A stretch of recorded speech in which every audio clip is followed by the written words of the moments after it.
for fast, cheap, and reliable Madden 21 Ultimate Team coins. Make sure you guys go check out my sponsor, Easy Mutt. Use code VENM at checkout for 5% off.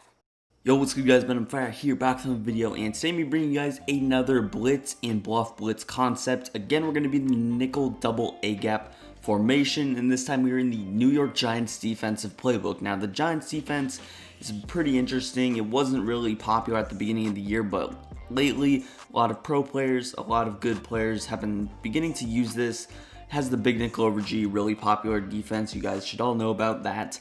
But it also has this 3-3-5 wide that a lot of people like, and the nickel 2-4-5 double A gap. Really good formation. And overall, it gets really nice pressure. So we will be using that today. And in addition, it also has this 1-4-6 and 2-3-6, which are still really good formations. Obviously, you can't really use those against players that audible down, but if they do come out in 3 wide receiver sets, you can definitely use those. Like I mentioned, we're using the 2-4-5 double A gap, and I'm going to be using the Giants today because I want to show you that even if you are playing regs or you don't have the best ultimate team, you can still use this blitz and still get really good pressure. So, first things first. Right here at the defensive end spot, you got to sub in some quick players, and you can actually sub up to middle linebackers here. So in Ultimate Team, you can sub in Sam Mills, Patrick Willis. Any quick linebackers are who I recommend. You can get up to 90 speed in Ultimate Team.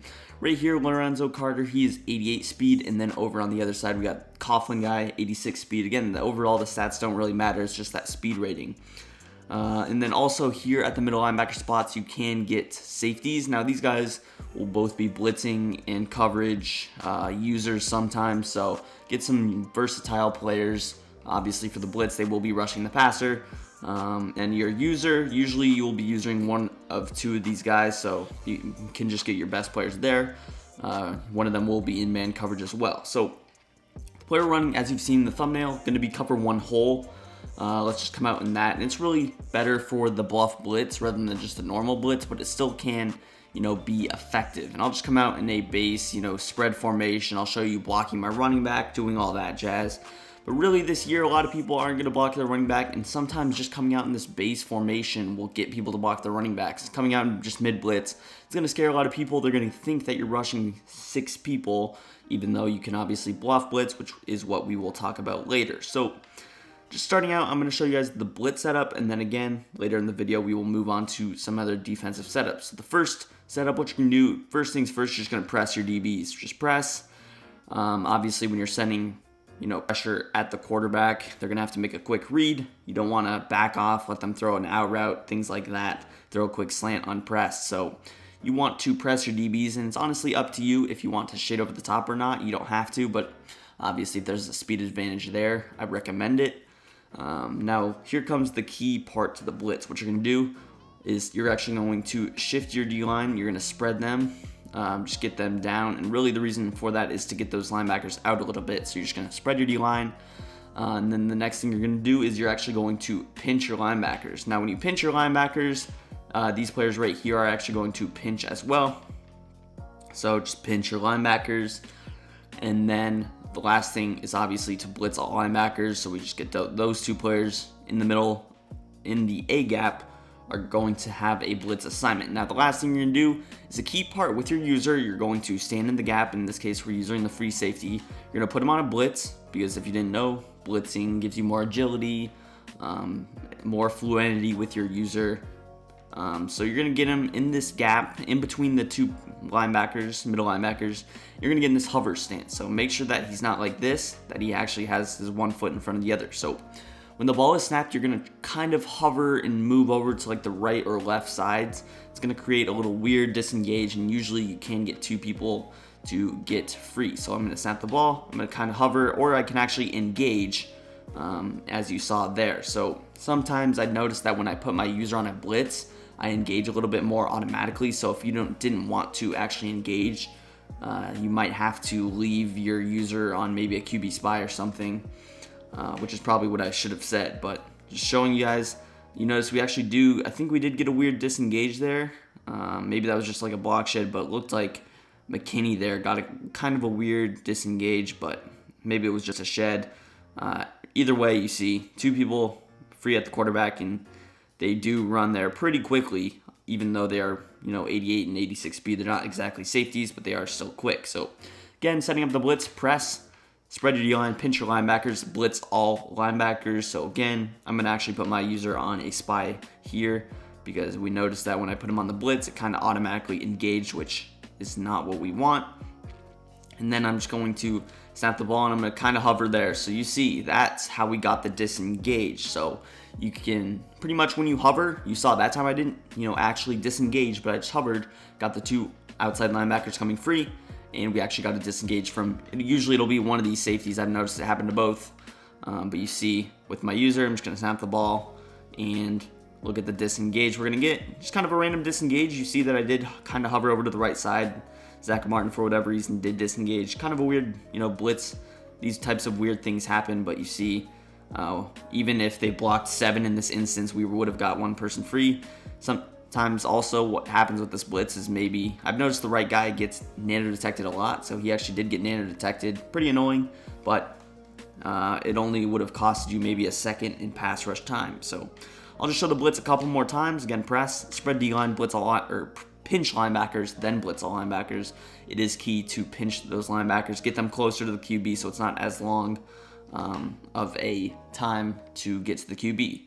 Again, with your user, put him on a QB spy, and actually putting him on the QB spy, he still does get those quick cuts, quick things. So if you don't get the pressure, you can still drop back. Again, hover over the line, snap the ball, and then kind of scoot over. So again, 2 people getting pressure. And I didn't have to disengage. Let's block our running back now, set up the blitz the exact same. And again, I will hover down. After this, we will hop into the other adjustments, the Bluff Blitz concept. So again, snap the ball, kind of hover back. Now you see a different animation. Obviously with the running back on the left hip, he's going to pick up that outside linebacker, and it actually causes one of these inside linebackers to still get pressure. So they blocked 6, we sent 6, and we got 2 people free. So you can do the math there. But yeah, with that being said, let's move on to the Bluff Blitz. With this defense, you don't want to send pressure every single play. People will catch on, they'll pick it up, they'll start sending man-beating routes out. So although it is a man-covered shell, we want to adjust, throw some zones out on the field. Now, just for the base setup, what I like to personally do is I'm just going to press, I'm going to shade over the top, and then I'm going to utilize these 2 outside linebackers. I'll throw Carter in a curl flat just for now, and Coughlin in a curl flat.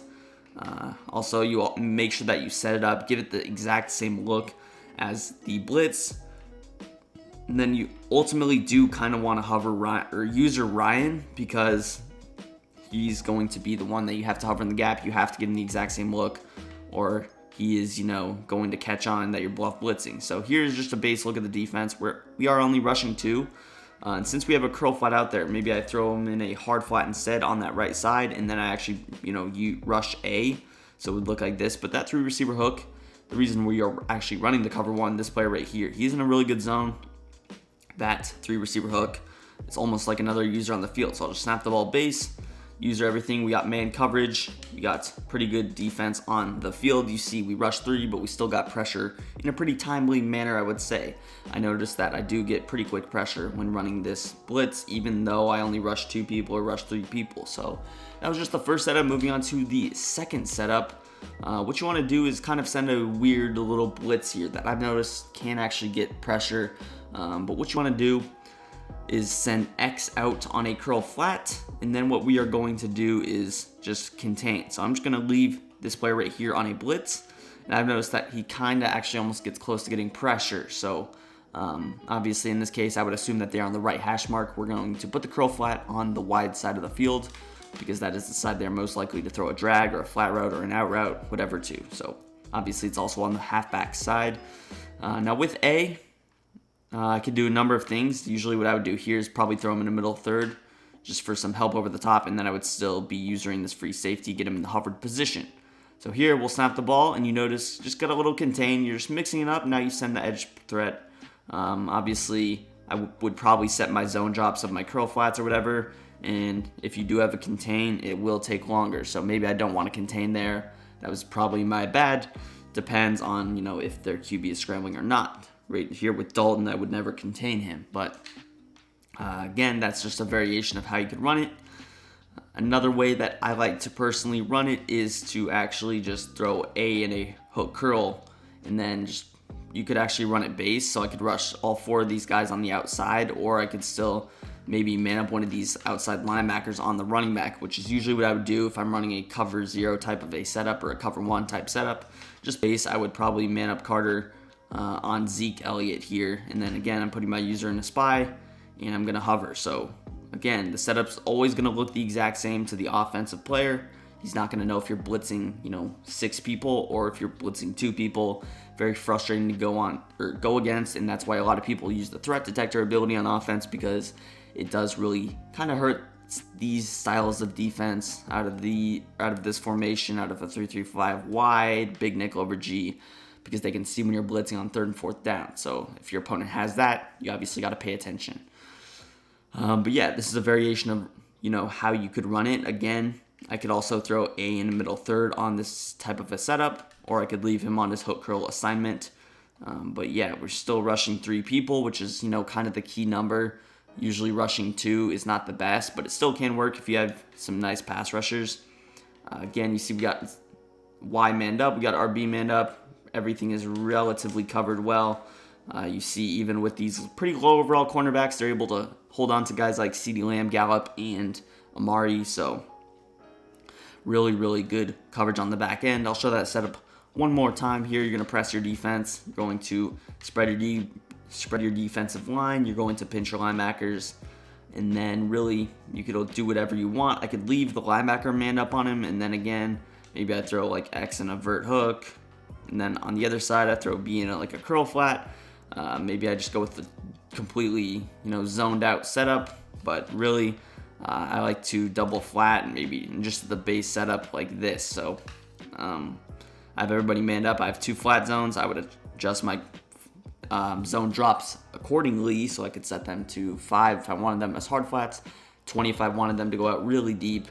And also if I'm sending out coverage, maybe I don't want to pinch my linebackers, get them out a little bit further, but it's not going to make too big of a difference at the end of the day. So here we'll snap the ball. You see the linebackers do a really good job of covering the running back there and everything. Throw it, and our user able to come back and defend the middle of the field. You probably did notice the 3 receiver hook doing a nice job of defending drag routes, over the top routes, just really any type of a underneath route. The 3 receiver hook does a nice job of matching on and actually following. Like, that's the reason I said it was almost like another user. So I give you guys a lot of setups. Not only did I show you guys the blitz, I did show you guys a ton of variation with the blitz and with the bluff blitz concept and the formation as a whole. Show the blitz one more time here. Snap the ball, hover, and we still get pressure that time. We also got to disengage, so even if he does block you, you're more than likely to get a disengage from one of your defensive linemen or linebackers. So overall, really good blitz. Mix this in. Try out the Giants defense. I recommend it a lot. A lot of people are using it. It's going to get more and more popular. But yeah, it's going to do it for the video. If you guys did enjoy, hit that like button. Subscribe if you are new to the channel. And peace. I'm out of here.